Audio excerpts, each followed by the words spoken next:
Um, Thank you so much for being with us, and we can't wait to hear from you. But before we go into that, I just want to give a brief PowerPoint just to let you know some of the updates on our programs and hear from our staff. So we'll just dive into that.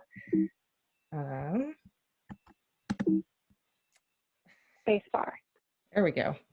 Might jump to, sorry, I was waiting to see if it jumped to because I hit it twice. Okay.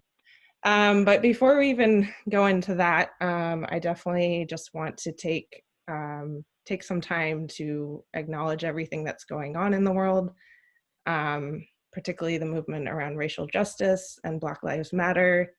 I think it's incredibly important that um, we take the time to talk about this, and so yeah, I just wanted to address that. So. Surfrider is really about clean water and healthy beaches for everybody, and it's really about access for everybody and equal access for everybody. And we know that that's just not the reality, and that's not the case for so many people.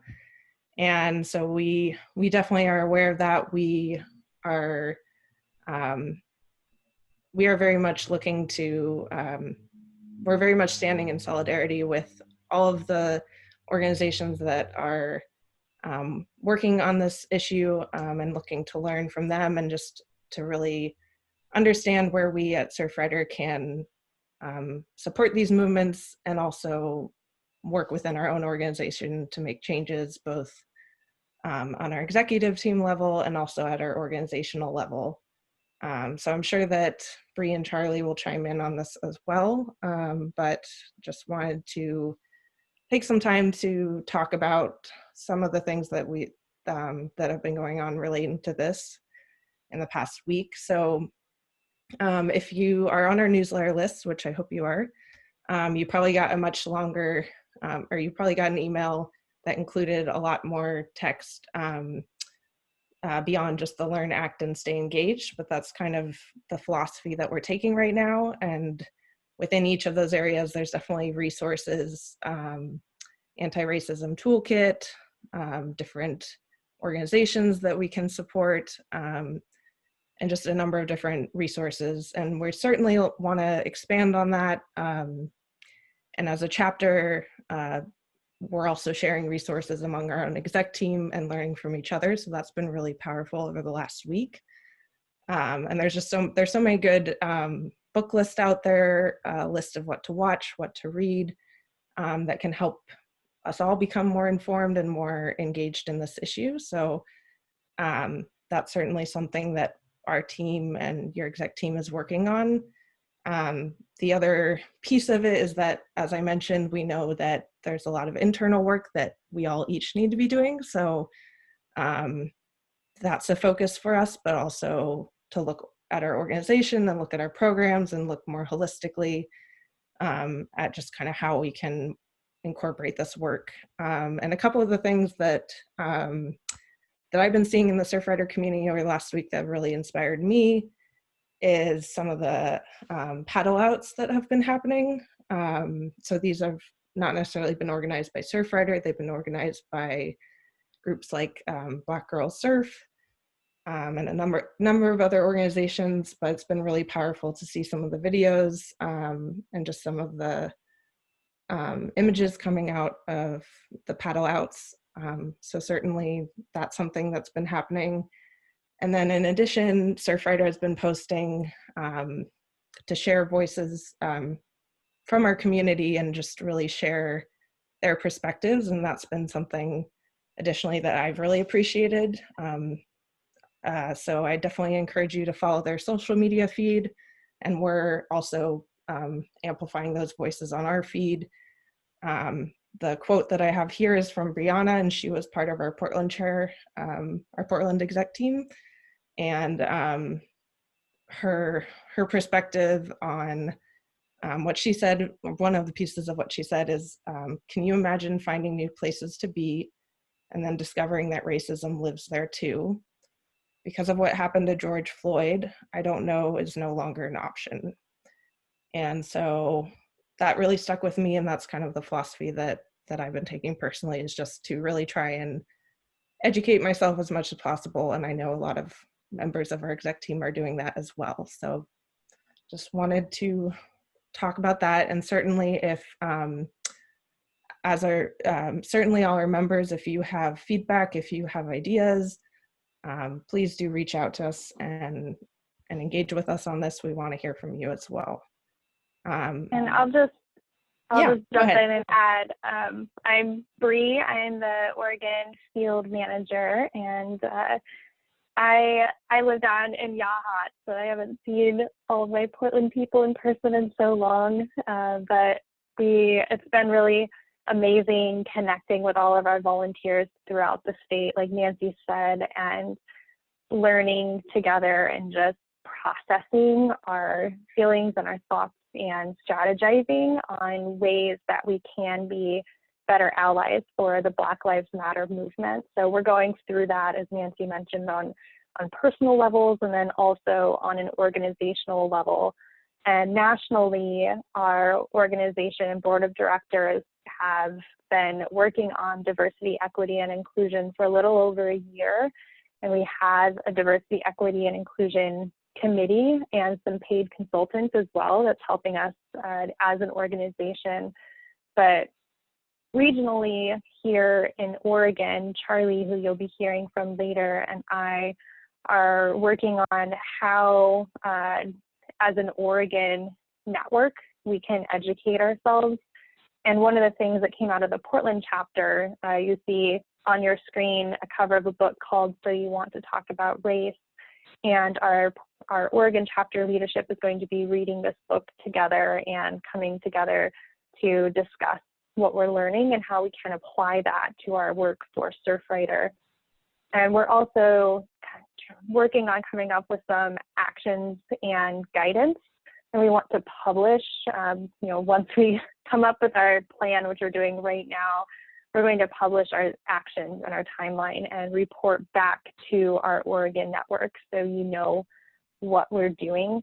We're starting with a survey to our chapter leadership, which will be out in the next week to kind of just take stock of where we're at in terms of people's education level on Black Lives Matter and racial justice, and ideas for moving our chapters forward to be better allies and to make meaningful steps towards really working on diversity, equity, and inclusion within our Oregon network. And of course, that spans out to all of our neighboring regions and then nationally as an organization. And just again, to echo Nancy again, please reach out to us if you have ideas, if you know of good resources or speakers we can invite, things like that. We're all ears because we're definitely all learning together. Yeah. Thank you so much, Bree. Yeah, it was really neat to, on Friday, to tune in to a town hall meeting and just hear from leadership and hear from just so many other chapters and see how many people turned out, because I think that just shows that people want to work on this and people want to learn from each other. And so that was really, really great to share some ideas and just recognize that that's just the start of the conversation. And yeah, it's going to be a long, we're in this, the stay engaged piece is very critically important. And we recognize that it's not just this moment, that it's a long-term process. So yeah. So with that, you probably guessed what our mission statement is from what I was talking about if you're new to Surfrider, but we always like to make that pretty clear. So if this is your first chapter meeting, welcome. And Surfrider is really, we're a marine nonprofit. We're dedicated to the protection and enjoyment of our world's oceans, waves, and beaches through a powerful grassroots activist network. And so we have over 80 chapters throughout the US. And the thing that got me involved with Surfrider and what I really love about it is that each chapter can really focus on the issues that make sense for their local area. So they're really nimble, they're really informed, and yeah, they can really direct their work towards what they need to focus on within the mission.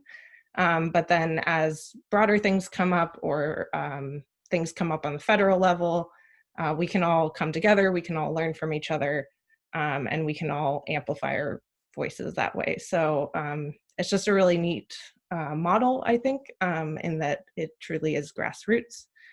We also have a bunch of youth clubs as well. And as you can see, we're mostly on the coast, but also inland as well. So yeah, it's a really great organization. So this is our exec leadership team. You probably know most of us, but we do have some new faces, and I didn't actually touch base with them, so I don't know if they want to like share their video and wave, but if not, no pressure. So again, I'm Nancy, I'm your chair, Jean, our vice chair, Sarah, our volunteer coordinator, Tyler is our treasurer, Ashley is our secretary, Chanel is continuing to rock on as our communications girl. We're so happy to have you and everyone. And let's see, we've got Ariana as our Green Streets coordinator and Jessica as our Ocean Friendly Restaurants lead. So that's our current exec team. And yeah, we're just really happy to be here with you.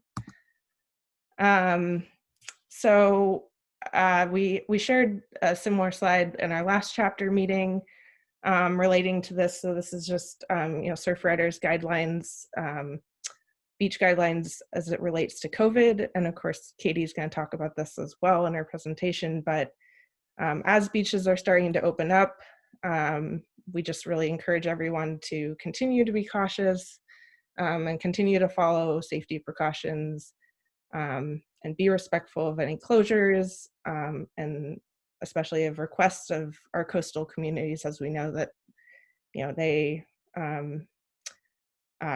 really can't afford outbreaks of COVID. So yeah, just try and we understand that everybody wants to get out and is eager to get outside, and totally understand that, but just be respectful and follow the safety precautions of those areas. So I believe those are all up to date, but things are always changing. So definitely double check before you go if you are going a little further than your local hometown. And Jess is tuning in, but I'm going to share for her about Ocean Friendly Restaurants. So that's a program that we have nationwide that basically supports restaurants that are doing ocean conservation work and plastic pollution work, and just are being generally ocean friendly restaurants. So it's a membership program, and we have a number of restaurants that are ocean friendly here in the Portland metro region. Some are starting to open for dine-in. Many have been open for takeout and delivery. So we just encourage folks to support them and continue to thank them for what they're doing. I know it's a challenging time for restaurants and for plastic pollution work and all of that. So we just really thank them and appreciate them. Surfrider National also put out a foodware guide. And so that's on, it's definitely on Surfrider National's website. If it's not on our Ocean Friendly page on the Portland chapter, I'll make sure that it gets up there. But it's a good resource for restaurants. And so we're always looking to create those kind of resources just to support them in the work that they're trying to do. And again, as things are starting to open up, we have a number of different businesses that have been great supporters of ours. And if you're in a position to support them, please do. It's a hard time for any business, and we just really appreciate all that they've done for us. And many of them have hosted us at chapter meetings and so forth. And so hopefully we'll be out there more in the community soon, but just really want to give them a shout out as well. And I think with that, I'll turn it back over to Bree for a field update. Yeah. Thank you, Nancy. A quick update. We obviously are still keeping everything digital, and right now Surfrider has a moratorium on in-person events through June or until further notice. So it's really our chapters are going to be deciding once the state or county guidance starts allowing more in-person meetings. Our chapters will then be doing their own evaluation about whether or not they feel safe. So while we miss you all terribly, we want to make sure that we're keeping our volunteers safe. We have some upcoming events. The cool thing about everything being digital is that you can tune in to all of our chapters events from the comfort of your living room. So if you missed the Portland chapter screening of The Story of Plastic, the Newport chapter has one coming up tomorrow, and I'm going to put the links for these into the chat so you have them. And then the North Coast, which is our newest chapter, is having a screening and local panel discussion June 18th at 7 p.m. And then we're really excited to be hosting Ocean Trivia in Newport. Our volunteer has actually professionally put on trivia, and he puts a lot of thought and amazing Photoshop skills into his trivia questions. So you should definitely put July 9th on your calendar. And you know, this COVID has been a very weird time, and then the really amazing racial justice movement that we've seen of so many people coming together. The last numbers I saw, all 50 states and 18 countries had protests. So it's been a very interesting, emotional time for a lot of our volunteers, and we've been, you know, learning and shifting a lot as an organization. But we've still been very busy on our mission-driven work, and we actually recently had 3 victories in Oregon. So in Pacific City, that's the photo that you see, 5 homeowners had put up fencing, these posts and ropes, on the public easement on the beach. And so we were able to work with state parks and the county and some of the homeowners ultimately to get all of that fencing removed. Some of the property owners did think they had a permit to do that. There was some confusion with the dune grading permit, but luckily all that fencing has come down. And in Cannon Beach, there was a condo development that wanted to put in a giant metal wall that would be buried in a creek estuary right next to the beach. And I actually, from the comfort of my home, testified before the Cannon Beach Planning Commission and against the permit. And the planning commissioners cited a lot of information that I stated and we put in our written comments as well. And the planning commission voted to deny the permit, which would have caused a nightmare of erosion control issues. So that was another exciting victory. And then in Newport, we closed out sort of a long-running campaign where we were blocking a development that was on land that's so steep it's almost a cliff, that, you know, the building probably would have fallen right onto the beach after a few years. And so we were able to deny that permit, and then the property owner was also trying to close out a long-standing public beach access across the property. And so we protected that, and our volunteers also made huge improvements to that beach access, kind of leveling it out and making so it was much easier to walk on. So our volunteers are still staying busy and have been doing a really great job of adapting during these times to keep working towards our mission. And I'll pass it on to Charlie now.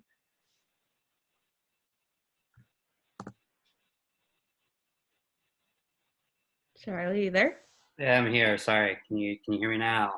Yes. All right. Thanks for having me. I am Charlie Pliven. I'm the Oregon Policy Manager, and so I'm going to give you guys a quick update on some of the ocean policy issues that we're working on right now and that we're facing in Oregon.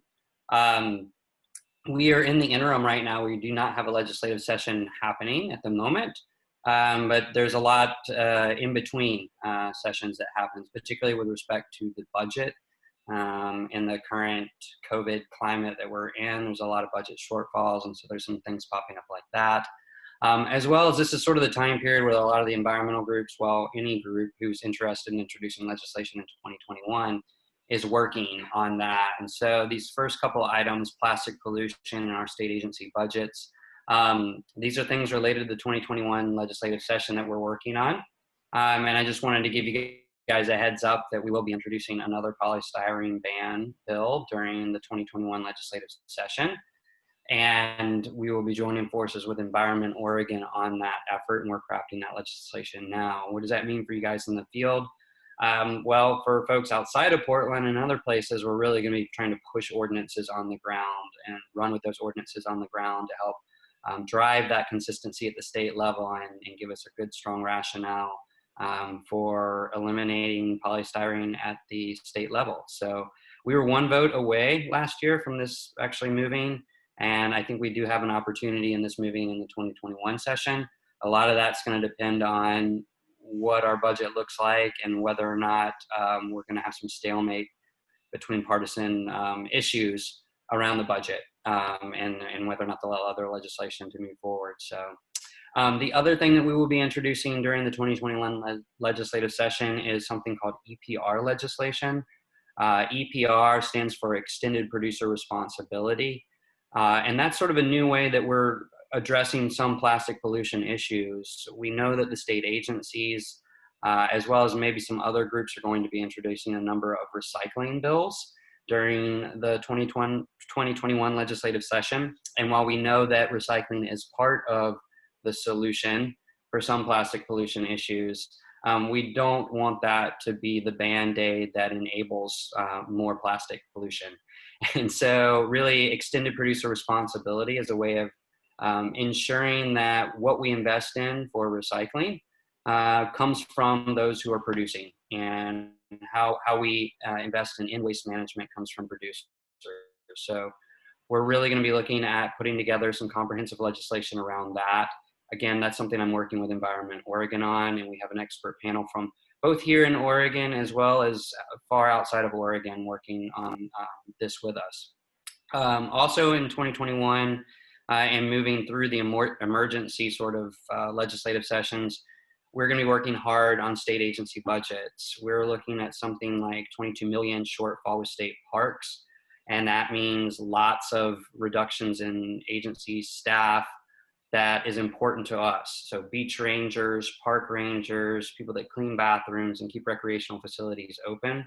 We're losing some 300 seasonal employees for parks and about 50 full-time employees because of the budget shortfalls and the loss of fee revenues that they typically get from some of their campgrounds. And so this is something that we're going to be creatively trying to work on, how we can support parks and how we can support some of our other state agencies like Oregon Department of Fish and Wildlife, who are all facing pretty big budget shortfalls. And we understand losing things in the short term. We just want to make sure that those things don't become permanent in state agency budgets.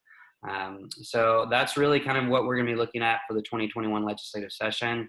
And believe it or not, we are working on all of that stuff now. We really have to have that stuff queued up and ready by September to pre-file and have that stuff introduced. A couple other things I'll touch on. Pardon? I'm jumping in. We had a question about plastic pollution before you moved on to the agency budgets, but a question about, Fred Meyer is using plastic bags and pointing to a paper shortage as to why, but they're still charging the same amount, and the other grocery stores are also using paper bags. Is this really allowed? Let me reread the question here. So the shortage of paper bags is a real issue. Some large grocers are shifting to plastic, and that has been, the law has not been changed. There has been guidance provided by the governor's office that would allow for relaxation and enforcement, and that's at the discretion of each city. So right now, the law is really still in effect. It's really up to each municipality to how they want to enforce that during this sort of temporary period. Um, I think a lot of small grocers are charging fees because they need to recoup cost. I think the larger grocers, I think we're all eating those costs in our groceries right now. So this is a long discussion, to be fair, and there's some stuff that we need to unpack and figure out how we're going to work as an organization. COVID has created some rollback in how we're implementing and enforcing policy, but the policies haven't changed, and we want to make sure that's not a foothold for rollbacks. And so the question is good, and I would like to address it further, but we don't have time. But this is something that we are concerned about, we're tracking, and we're thinking about what our strategy is for working on that. For now, we're trying not to poke the bear on health issues that we feel like we addressed really years ago with respect to reusables. So I'll leave it at that. Jump to Coos Bay liquefied natural gas. This is a large statewide campaign born out of our Coos Bay chapter. Folks are probably familiar with Jordan Cove.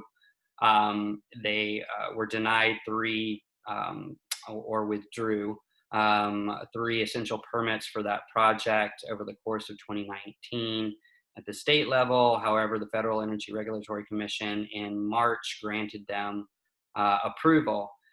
So now there's this sort of push and pull between the federal government and Jordan Cove's interest to develop the liquefied natural gas export facility and the accompanying pipeline between the feds and the state. And so we're looking at a number of different petitions and filings around those state permits, around landowner rights. Surfrider is actively engaged in a coalition of various conservation groups, landowners, and social justice groups and tribes alike, working on this issue. It's a big issue for us.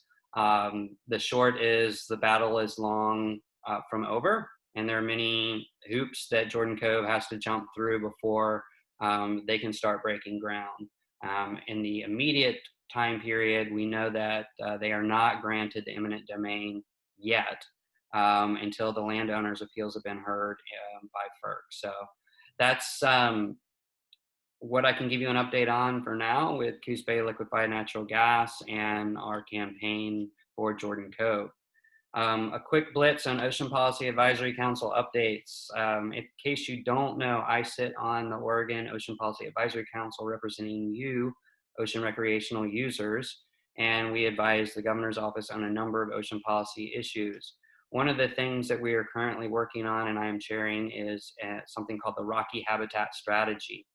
And within the Rocky Habitat Strategy is the opportunity for the public to designate and protect special places in Oregon's ocean. So many of you guys may have heard of these before as marine gardens, research reserves, and conservation areas.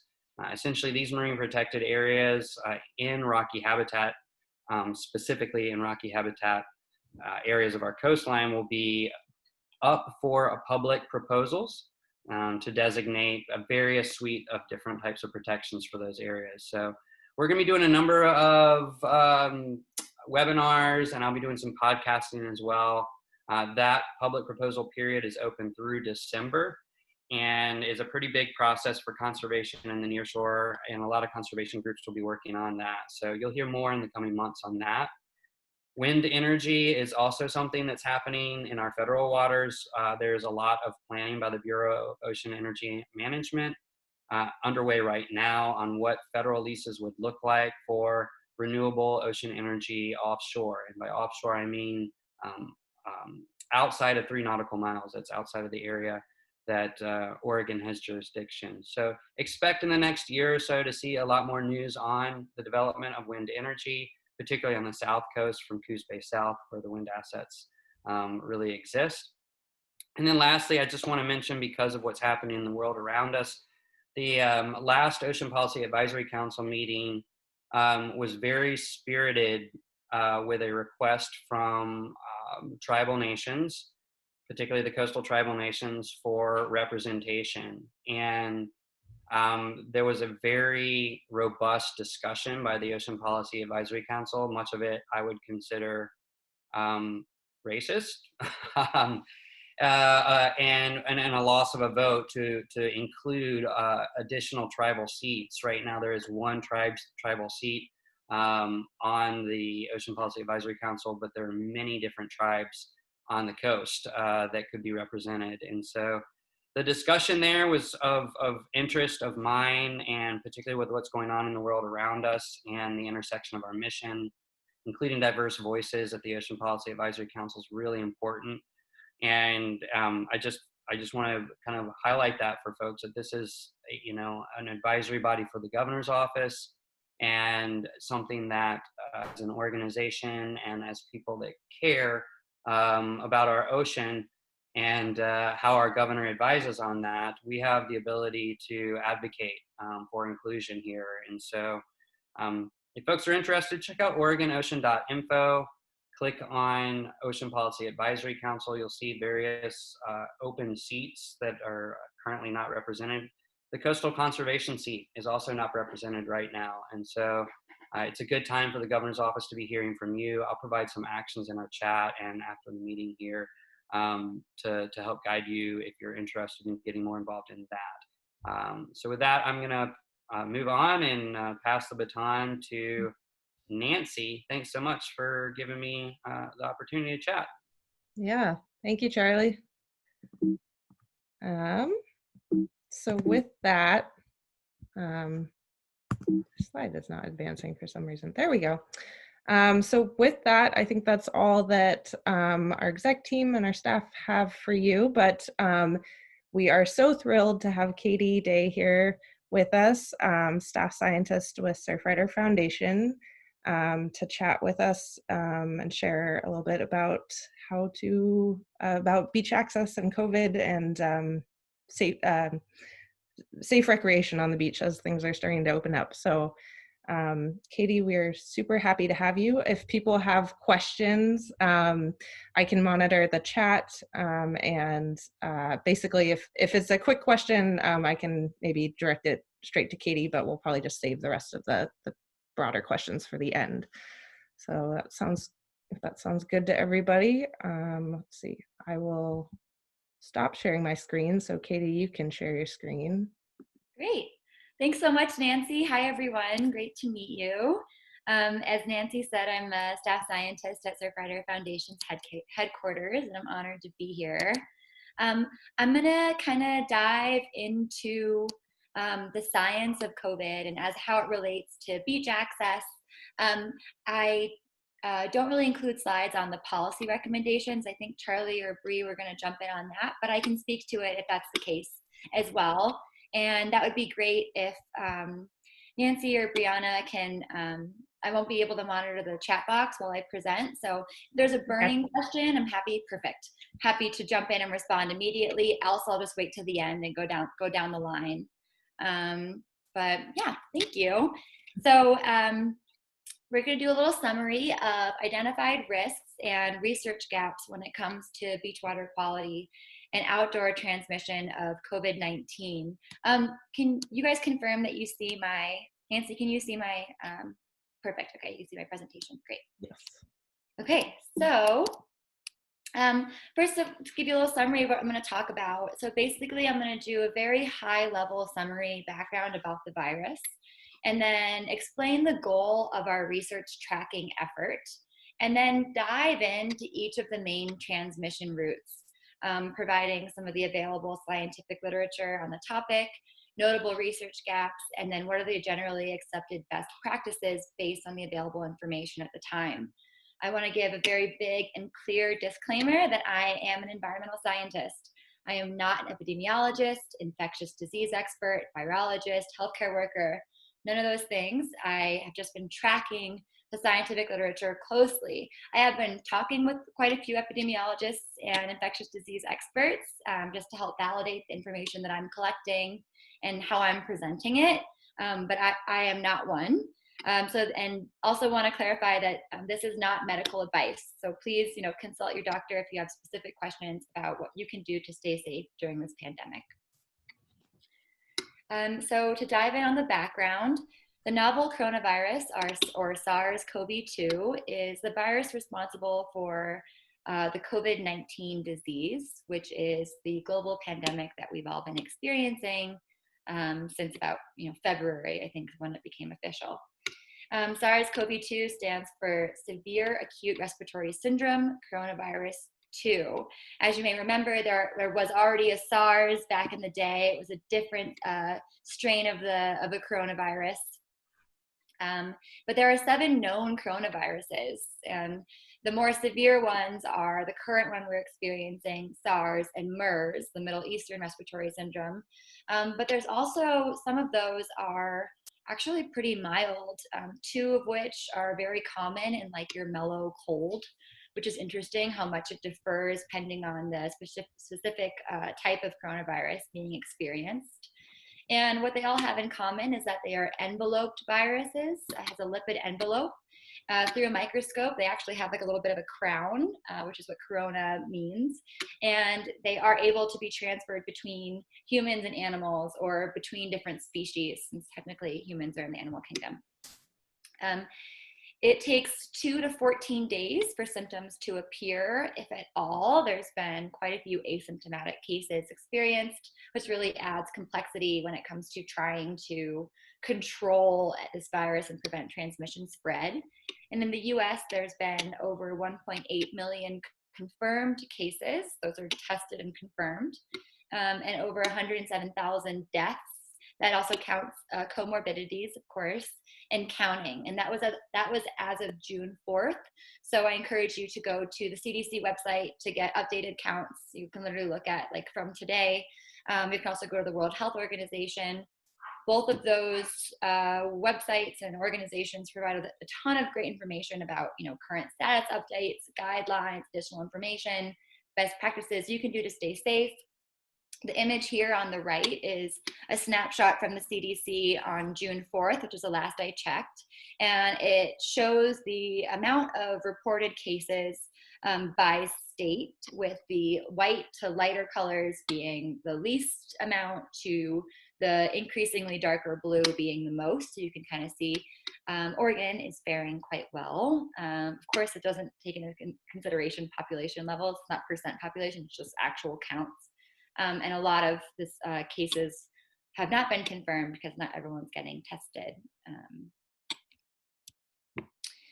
So the goal of our effort to really track the research is to keep our network, our policies, and our programs informed, and to keep our volunteers safe. And that's why you're seeing, pauses on beach cleanups and in-person events and Blue Water Task Force testing. We really wanted to make sure that we were taking the precautionary effort to protect our network. And, we first needed to understand the risks and then could figure out opportunities to take action to minimize those risks. So I'm going to go into the transmission routes, 2 of the main ones being air and fomites. And then water is one that's not confirmed transmission route, but one that we've been keeping our eye on. There's a lot of concern among the research community that this could be a potential route going forward. As I mentioned, acknowledging known research gaps and sharing generally accepted best practices based on the available information. This virus is a novel virus, which means it's a new virus. So there is limited data. A lot of research is ongoing, and findings are ever changing due to that, due to so much being, constantly evolving. Initially, we had to infer from similar virus research. So it's considered very similar to SARS and MERS. There are some differences, but generally we had to assume, try to figure out the behavior of those viruses to maybe be applicable to this virus. Since those viruses have been around longer, there's more literature and research done on them. And it's really important to rely on the experts. The Water Research Foundation, WRF, has been a really great resource for Surfrider. They've been hosting these like almost monthly webinars with leading experts in the field that provide updates on all of the COVID research and how it relates to water quality. I link those in the end, as well as every study I reference will all be referenced at the end with available blogs for more info as well. But really want to highlight the importance of talking to experts in this field. A lot of the research that I've put together has been based on webinars the Water Research Foundation has hosted, and then I've actually reached out to panelists and experts that they've had present and connected with them personally, made sure the information I was sharing was accurately reflected. And it's been just great to have them as a resource going forward. I also really want to suggest that folks stick to the scientific literature. There are a lot of articles out there. I generally avoid reading random articles. I think a lot of journalists are amazing. They do really great work, but a lot of the articles that people have forwarded to me can be, and there's a lot of misinformation out there, and they can be a little exaggerative or take one statement and really run with it to the point where it's not really scientifically validated. They can, write a whole article based on speculation. So I strongly recommend folks that really stick to scientific literature, do your fact checking. If you read an article, click the study they reference and look at that primary resource and make sure what they're saying is actually validated and supported by the scientific literature. And then, we have to just use our best available science at the time. And of course, this is changing. So every day, by tomorrow, there could be more science and information that I'm not reflecting today. And before we dive into different transmission routes, I just want to highlight the importance of an infectious dose. So an infectious dose is the amount of virus needed to establish an infection. And for SARS-CoV-2, that's currently unknown. And there's a big range with different viruses. Some viruses, the infectious dose is only like 100 to several thousand particles, where other times it takes millions to billions of particles in order to actually cause an infection. So because SARS-CoV-2 is so contagious, it's kind of assumed that the infectious dose might be fairly low, but we don't have any numbers on that yet. So we'll come back to this throughout the presentation. I just wanted to acknowledge that up front. So now going into different routes, the first and main one is air transmission. And this is considered the highest risk and considered the leading cause of transmission events. And that's because when we speak, cough, sneeze, breathe, sing, you name it, we actually release droplets and aerosols of saliva. And the droplets are, a little bit larger. Aerosols are very tiny. They're under 5 micrometers. And the reason for the CDC and WHO recommendation for keeping 6 feet distancing from other people is that droplets were generally only considered to be able to travel maximum 6 feet. They're bigger, gravity works its magic, and they'll sink before they'll hit the ground before they can project further than 6 feet. Aerosols, however, because they're smaller, they can actually remain airborne. And some studies have found that in an enclosed room, so not outside, but indoors, the viral particles have been found to stay airborne from 3 to 8 hours, depending on the study. There's also been a study, the photo on the right is a snapshot from an article published in JAMA by Dr. Bruiba, who is a MIT professor, and she found that this multi-phase turbulent gas cloud, as she refers to it, can actually cause both droplets and aerosols to be projected much farther than 6 feet, because together it creates this nice humidity in this cloud with the momentum that it's able to go much farther. Here you have 23 to 27 feet.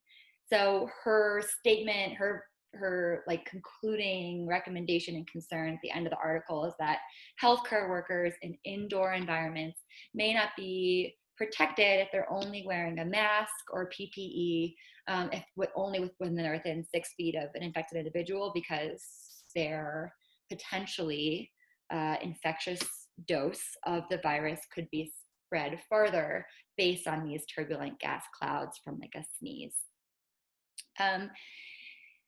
There has been some increasing evidence and case studies that outdoor has a lower risk than indoors because outdoor has the benefits of wind and breeze diluting these droplets and aerosols released from other people.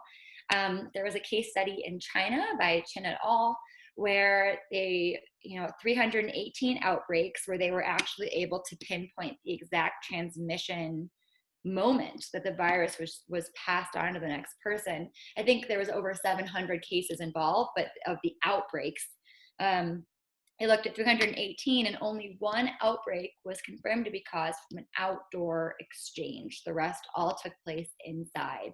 So we're getting these types of studies that are indicating that, okay, outdoor transmission is lower risk because of this benefit of dilution. Another recently published and peer-reviewed study released last month by Kim Prather and others. Also, they really dove into the risks of indoor transmission, and they acknowledge the fact that outdoors it is expected to be much lower risk because of the benefits of wind dilution. However, to jump into research gaps, this hasn't necessarily been confirmed by a focused study. I have yet to see an actual, scientific study looking specifically at outdoor transmission versus indoor transmission and how these aerosols and droplets become diluted under varying levels of wind and breeze. I've seen some articles that people have shared with me where there's been concern that if you're downwind and someone's talking or jogging, or there's a group of people hanging out, that, oh, you're actually at higher risk if you're outside and downwind of someone because it could be blowing those droplets towards you.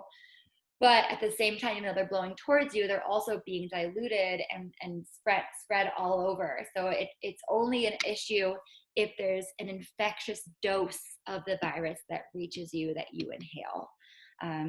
So overall, it's good to see that there is likely lower risk outside. For many of us, that's where we want to be anyways. But it's not completely confirmed, and it's still considered a risk outside. You still want to keep your distance from others.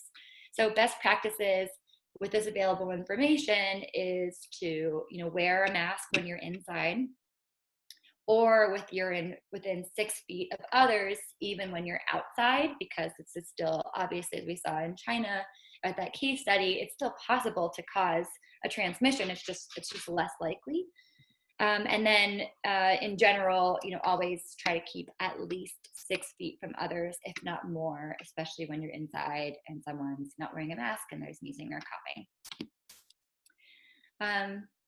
Brianna mentioned that there was likely a lot of questions and concerns about face masks. So I figured I'd donate a slide to this under the air transmission category.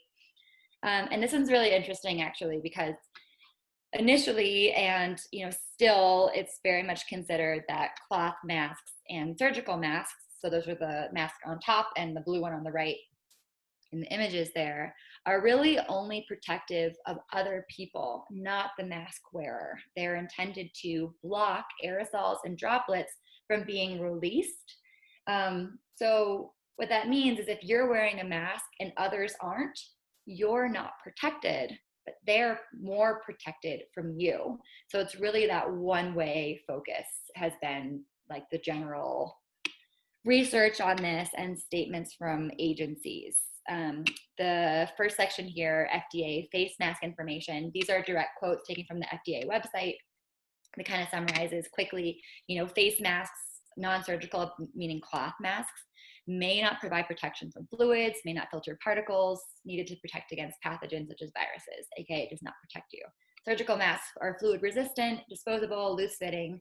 They do not provide full protection from inhalation of airborne pathogens. Again, it's not protecting you inhaling, but it can be protecting others by capturing and blocking your own droplets if you happen to be infected. Alternatively, an N95 respirator is kind of considered like a proper PPE protective device that actually achieves a very close facial fit, right? You want it to kind of seal against your skin to prevent leakage, and a very efficient filtration of airborne particles. N95, it gets its name by, being able to filter out 95% of particulates. So recent scientific research that's supportive of this information. Lung et al. Did a really cool study where it took 246 individuals that were all sick with varying viruses. You had coronavirus, influenza, and I think like a rotavirus. And they split them up, and half of them wore a mask, a surgical mask, half didn't. And then they tested to see how many droplets and aerosols were released. And then they compared the two, and they found that folks that wore a mask significantly reduced the amount of aerosols and droplets released during a cough, sneeze, breathing, speaking, all the above, compared to those that didn't wear a mask with coronavirus.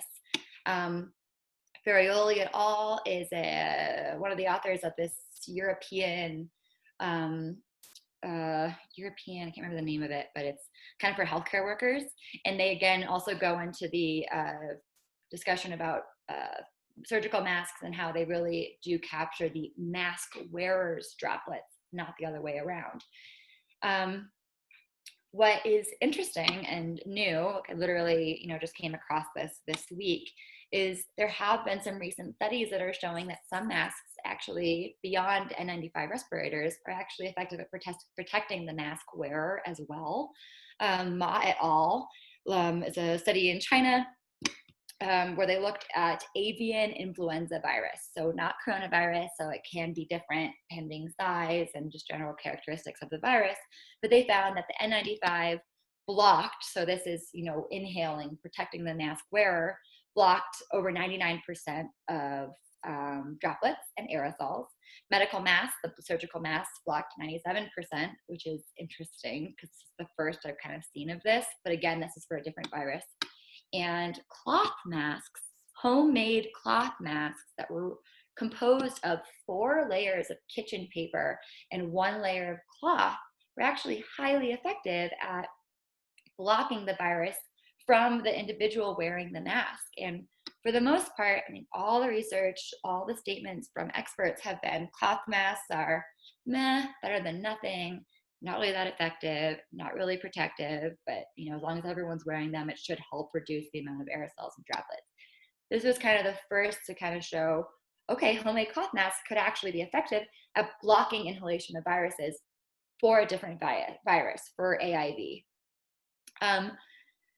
Right after, Konda et al., also in China, released a study specific to coronavirus, specific to SARS-CoV-2, that found that they were testing the efficacy of protecting the mask wearer, again, of homemade masks with multiple layers and multiple material types.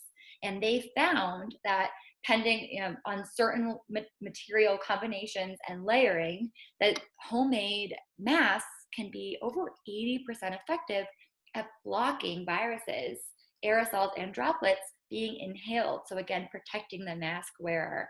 But fit was critical.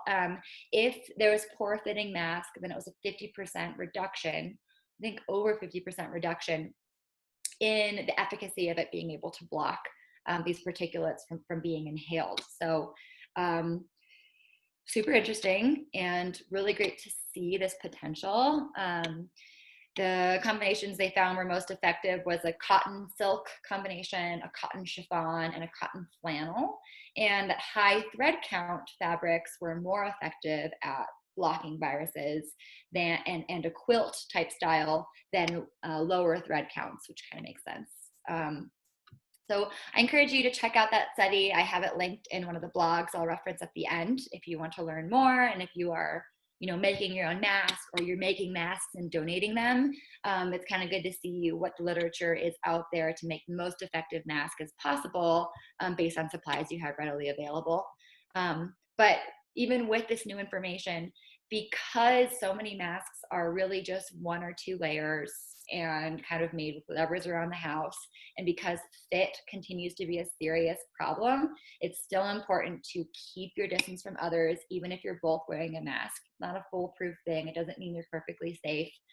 Even with these more effective masks, still keep your distance. So I hopefully answered some questions there, but I'm sure we can talk about it at the end. Next transmission route is on fomites. Fomites is like the scientific term for contaminated surfaces. So it's an inanimate surface or object that has the virus on the surface itself. It's been contaminated. Maybe you spoke on it and droplets have landed on it. So there's been some studies. This is the fomite transmission risk is the reason for washing your hands frequently and washing frequently touched surfaces as much as possible. There has been some studies on the duration of the virus to remain viable, which means infectious, on various substances. So a New England Journal of Medicine study found that plastic and steel, it lasted about 3 days, copper just 4 hours, cardboard about 24 hours. Another study in The Lancet found that it could last up to 7 days on plastic and steel. That could be due to a difference in the humidity and temperature of the studies, like it's generally more stable in cooler temperatures. Paper for 3 hours, cloth 24 hours, and then glass and paper currency up to 4 days. Again, highlight the importance of infectious dose, right? This only looked at the presence and amount of the viable virus, but we don't know at what level of that viable virus is infectious. Ferretti et al. Had a study that came out, I think literally this month, that speculates that about 6% of early transmission events were caused by fomite transmission, but this is not confirmed. So there are some research gaps here. How long it lives on your hands, right? If you touch a contaminated surface, how long does that live on your hands? And what's the transfer efficiency? How much of that virus will get on your hands before touching your eye, nose, or mouth? Infectious dose, as I mentioned, also an important thing to consider that we just don't know about yet. We also haven't seen studies that focus on disposable materials. So as Charlie mentioned, there has been a lot of cities and states and just local jurisdictions not implementing or enforcing previously established plastic bag bans and reusables, or people are not allowed to use their reusables in restaurants or in drive-thrus. And that's because of fear of potential transmission through fomites. So their CDC recommended in their restaurant guidance that you could switch to fully disposable materials. I know my hometown, which is like a tiny island in the Caribbean, the Virgin Islands, the governor yesterday declared that all restaurants had to switch to disposable materials.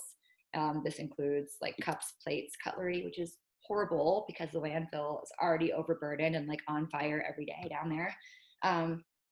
But it seems like it's just a risky direction because there's been no confirmation that disposables are any safer, right? We know they can live on plastics for a long time, and CDC has long said that properly cleaned dishes, hot soap and water, is enough to basically sterilize the dishes. So this is a topic that's very frustrating and that we need more information on. I know a lot of our OFRs are really concerned about this, and a lot of you guys are concerned about this because it could lead to a lot of unnecessary waste.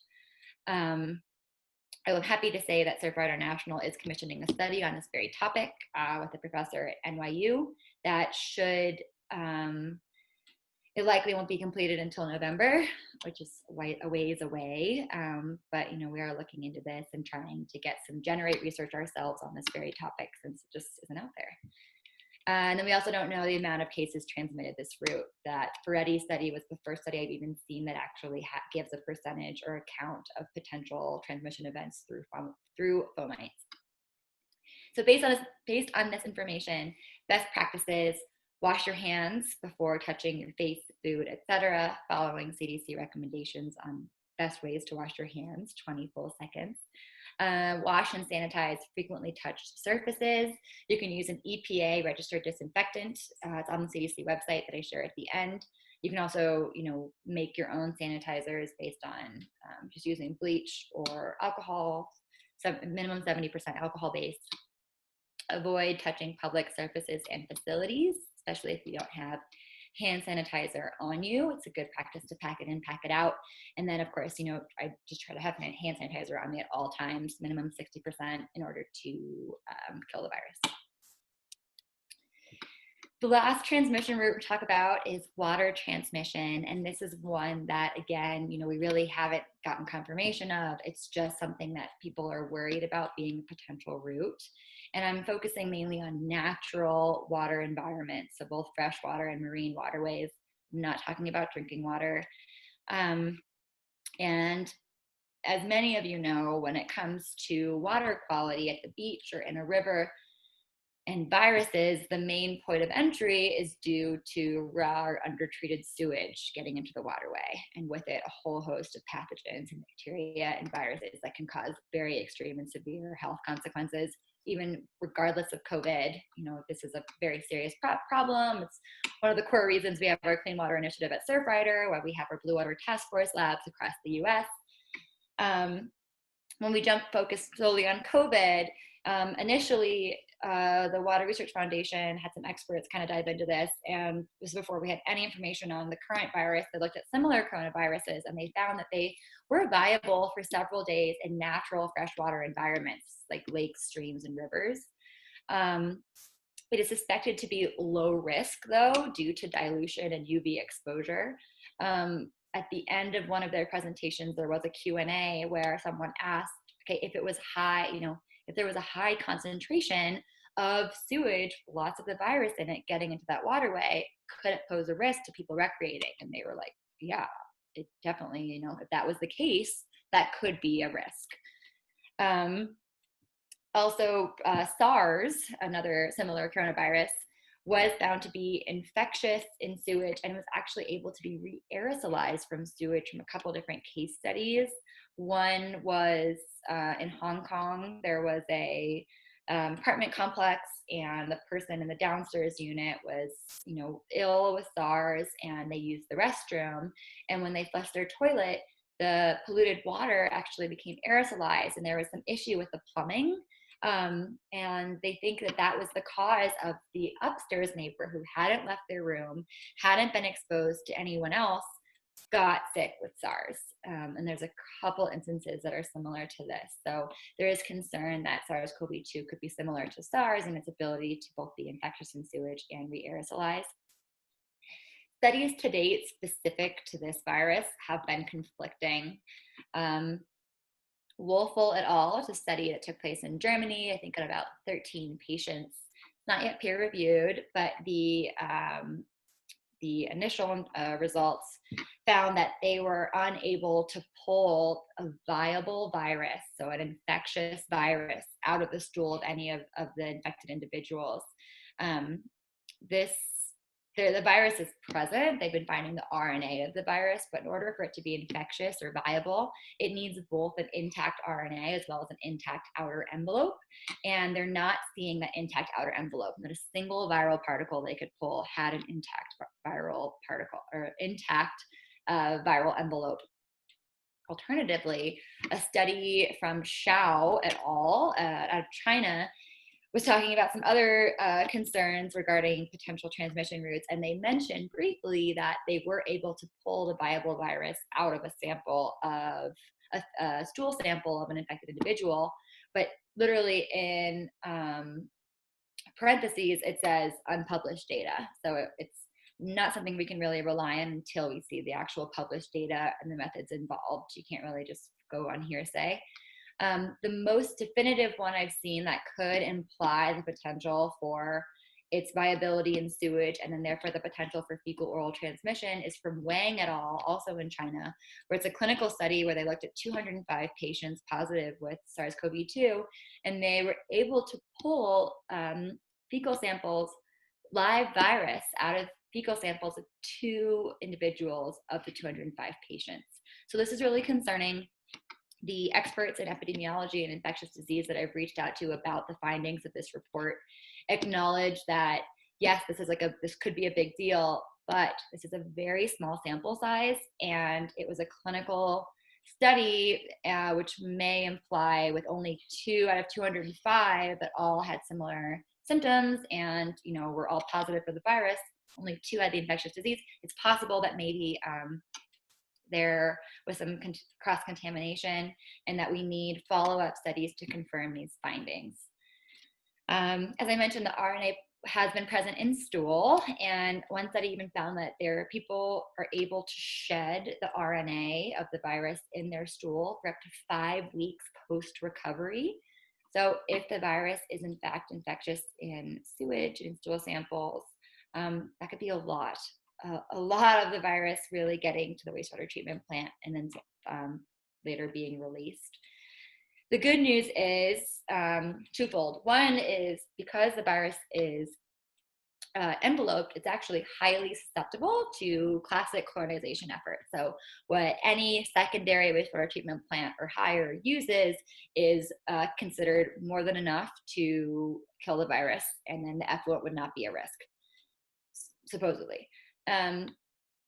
The other nice thing is because the RNA is present and it's measurable, there's actually quite a few studies, and I think Oregon is doing this as well, where they're tracking potential outbreaks by looking at the influent into wastewater treatment plants. So they're measuring the amount of the viral RNA in the influent to get a gauge of how many people might be sick with the virus in that service area.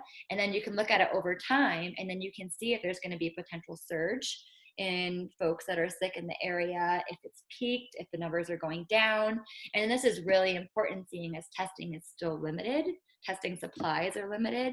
So this could provide a really helpful tool when it comes to informing policies and another mechanism for tracking ongoing outbreaks and changes in the community when it comes to coronavirus spread. So there are some very notable research gaps here. There's more than I'm going to say, but the main ones are: we do not know if it's infectious in sewage or feces. We need confirmation on it. We do not know if it's able to remain viable in salt water. There hasn't been a single study focused on this. And if so, for how long? And then we also don't know if it's able to aerosolize from sewage polluted waterways like SARS was able to do. The good news is the National Science Foundation has recently funded a study by Kim Prather, who was mentioned earlier. She did a study on indoor transmission, but she actually specializes in aerosols for Scripps Institute of Oceanography in San Diego. And she's been funded to look into kind of all 3 of these issues. She's really concerned about the potential for sea spray to aerosolize sewage polluted waterways. This is really important in areas that experience chronic sewage pollution. So the US-Mexico border and the southern end of Imperial Beach is a really good example. That southern beach has been closed every single day in 2020 because of ongoing sewage spills from Tijuana. And there's a lot of common onshore breeze. So if the raw fecal matter is able to re-aerosolize in sea spray and blow back into the community, how big of a concern is this? So she got funded 2 months ago, and her results aren't going to be completed until next year, but we're hopeful that there'll be some preliminary results released in advance. So best practices based on these research gaps and available information is to check your local beach water quality before you go swimming. This is a good practice, as always, regardless of COVID-19. As I mentioned, there's all sorts of scary viruses and pathogens that can be released from raw or undertreated sewage, and your local agency or citizen science group may be testing the beach water quality at your go-to surf break or beach, and it's always good to double check to make sure there's not sewage in the water before you go swimming. And then consider local water quality issues during rain events. If you live in an area that has combined sewer overflows or lots of septic systems that may not be functioning properly, or your local wastewater treatment plant only uses primary treatment. These are all issues that might put you at higher risk, maybe for COVID, depending on sewage, ability to remain infectious in sewage, but put you at risk for other sewage-borne illnesses and viruses. Here is a list of resources that I highly encourage you to check out if you have more questions or concerns or want to learn more. I'm also happy to answer questions directly, but if you wanted to kind of dive deep into this. One of the first blogs we did, COVID-19 and beach water quality updates from the research community. I actually keep this updated. So, every week I'll add new studies that are applicable. A lot of the research I share today when it comes to water quality are linked into this blog. Same with the beach and COVID-19 coastal blog. This also includes a video Chad and I did a while back. The video is going to be a little bit out of date because new research has come out, but I am updating the text of this article. And every study I mentioned outside of water quality is linked in this article, in this coastal blog. I also linked the expert panel beach guidance document that Surfrider headquarters put together. This is kind of used to help local communities kind of assess and work with their local decision makers on policies to decide whether or not they want to reopen the beach, and what are some best practices that you can employ to reduce the risk that I've outlined here today. This was developed with a really great cohort of experts in a range of fields. ChapterNet Surfrider's ChapterNet, which is a great resource for chapter volunteers and chapter leaders, has guidelines and resources around COVID-19, including all of the links I've shared and I'm going to share are all going to be on that webpage. And then to check your local beach water quality, we have this Beachpedia article that actually summarizes every single beach water quality monitoring program in the United States and coastal states. That has the link to find out if there's any advisories and to see the latest data. So if you don't know where to go for your local beach, check out that link, and you can toggle by state, even by county, to find the location to really see the most updated results. External resources, the FDA face mask quote that I mentioned is from this page. The CDC and CDC website's amazing when it comes to best practices. Like, I use it when I decide how I'm going to clean my house, how to make my bleach dilutions to kill the virus. The World Health Organization has a great open access research database. So if you want to like nerd out with me and you want to like fact check some of these studies or just read studies head on, all of the COVID research, which usually you have to pay to access if you're not already subscribing to a journal, are made free and publicly available. And the open access database that WHO provides has a nice query tool. So you could literally type in face mask and it would show all of the studies from around the world that have talked about face mask and COVID-19. And then the Water Research Foundation webinars that I mentioned, I have both of those recordings linked here. I highly suggest you check them out if you're curious. They're pretty dense and they're about an hour long, but the authors, the presenters do a good job of making it, understandable. And I think, they talk through it in a way that I think anyone can learn from. You don't have to be a scientist in order to understand the takeaways.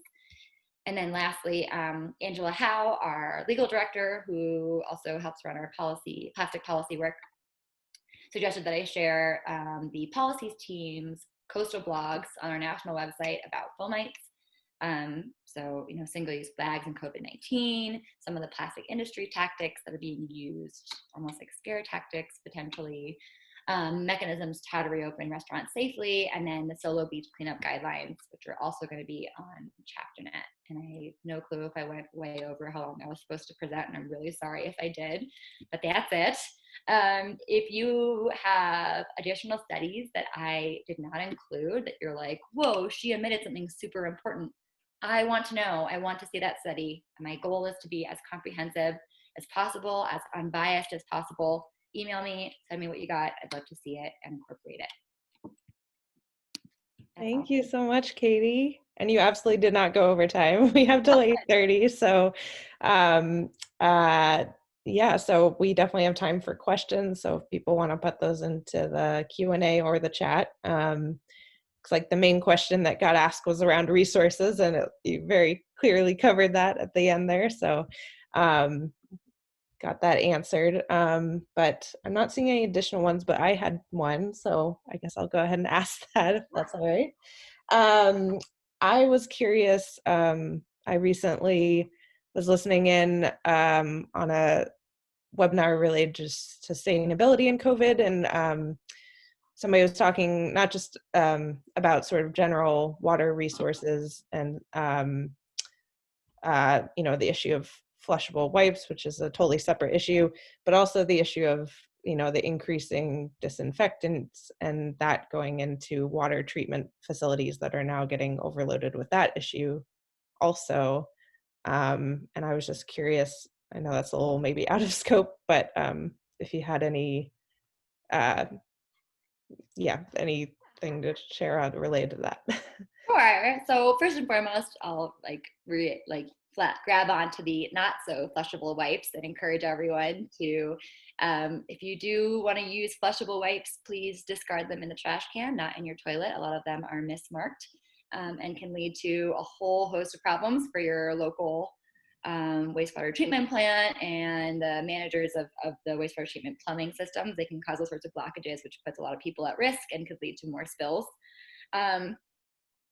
The issue about increased use of disinfectants and environmental problems, there's a couple angles here. So I don't know about many of you, but I definitely opted for natural disinfectants before this. I rarely used bleach. I tried to use as much natural stuff as I could, which, not necessarily always a better thing.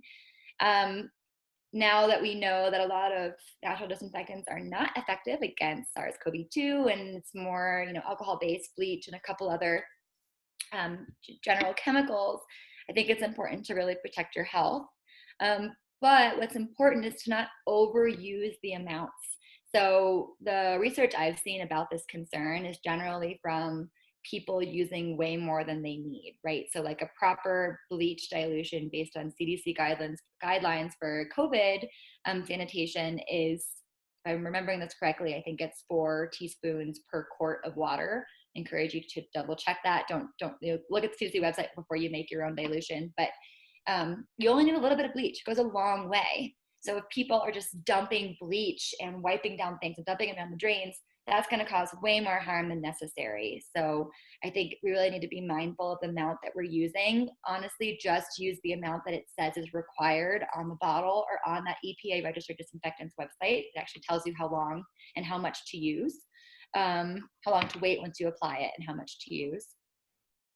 I'm sure some of you guys saw a while ago, I think it was like a beach town in Spain where they sprayed disinfectant on actual yes, that's what they were talking about. Dunes, right, which was horrible, and it's so sad because that was a really important bird nesting site, and it's going to have severe repercussions. They're very toxic chemicals.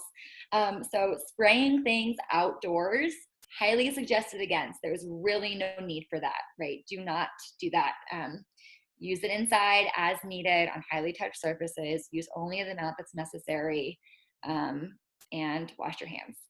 I don't know if that really answers your question, but kind of what it definitely did. Thank you. And Charlie also just made a comment about just how excited he was. I think we all are excited that Surfrider is doing their own study. I was just kind of curious, how do we track that moving forward, and are there other organizations also doing some more studies? So this study is actually part of the Plastic Pollution Coalition that we're part of. It's a national group. Surfrider is leading it, but it's through the cohort. So Miho, who's our National Plastic Policy Coordinator, just came on board maybe a month or two ago. She's the main coordinator for this study. I'm on the research advisory team. We have an epidemiologist and microbiologist on the research advisory team for that study. And we're still, I think, seeking a couple more folks on there.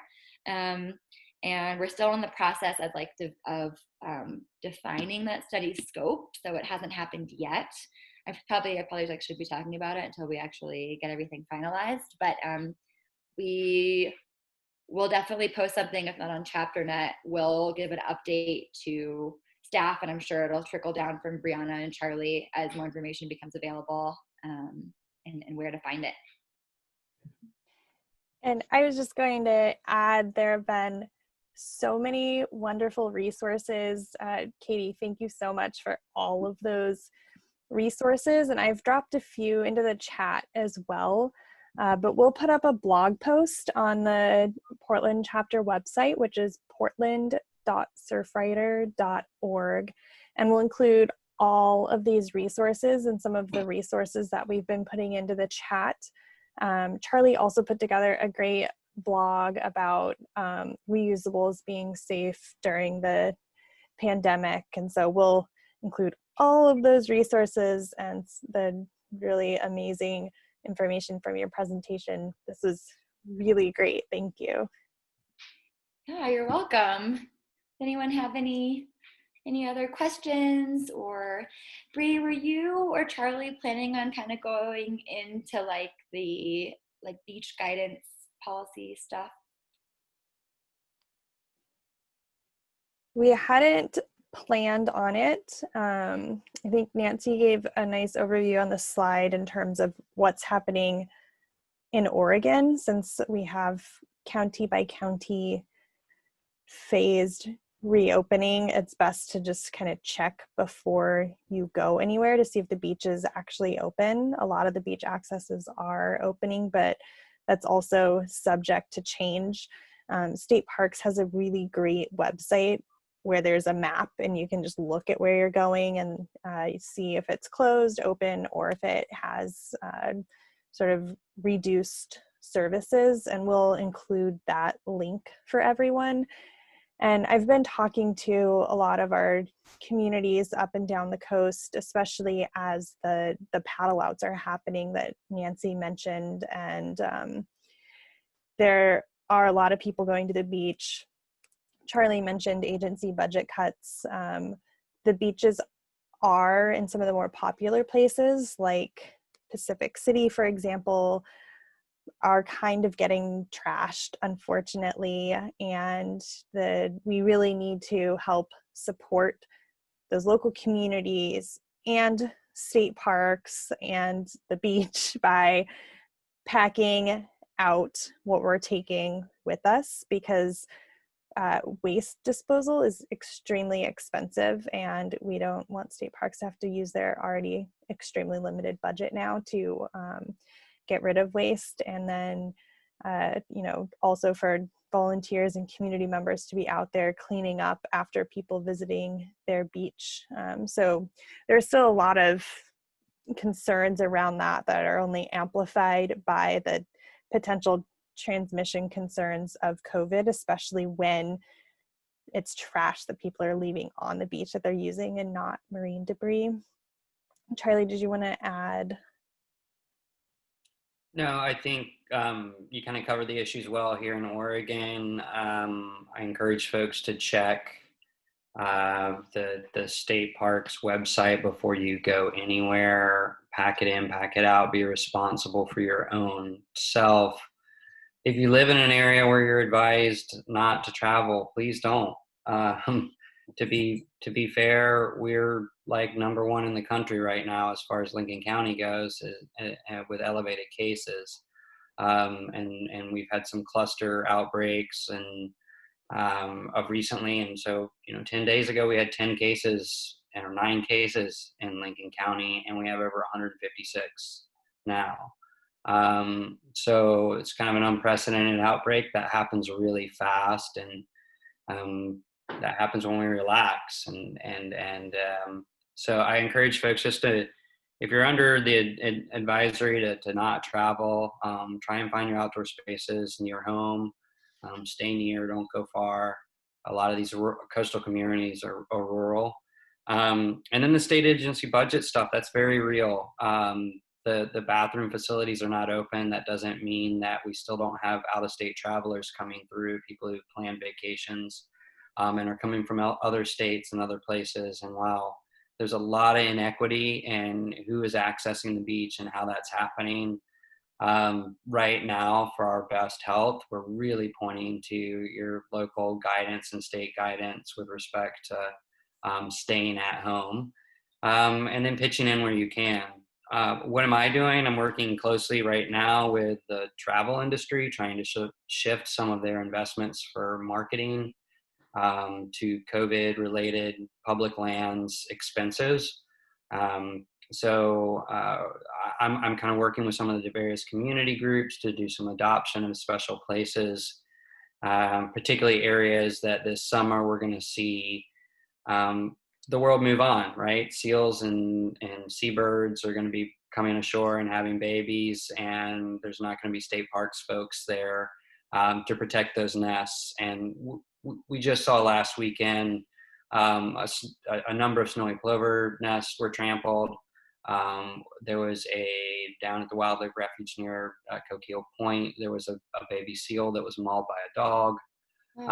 This is what happens when we don't have this frontline staff on the ground. And so I want to just let you know that it's really up to all of us to kind of help figure this out, adaptively manage to this challenge, and support parks where we can along the ocean shore. I'll just stop there, but there's a lot to be done here, and stay safe, stay at home if you can. Yeah, just quickly, this is super gross, but Katie was talking to us about potential transmission from fecal matter, and even before the pandemic and budget cuts and potentially reduced bathroom facilities, some of our state parks, like Oswald West, for example, already had a human waste issue of people using nature as their bathroom. So that's definitely a huge concern, and we saw that happening during the national shutdown a little over a year ago, and national parks didn't have any staff and were still open. So another reason to stay home and not crowd areas that don't have the services.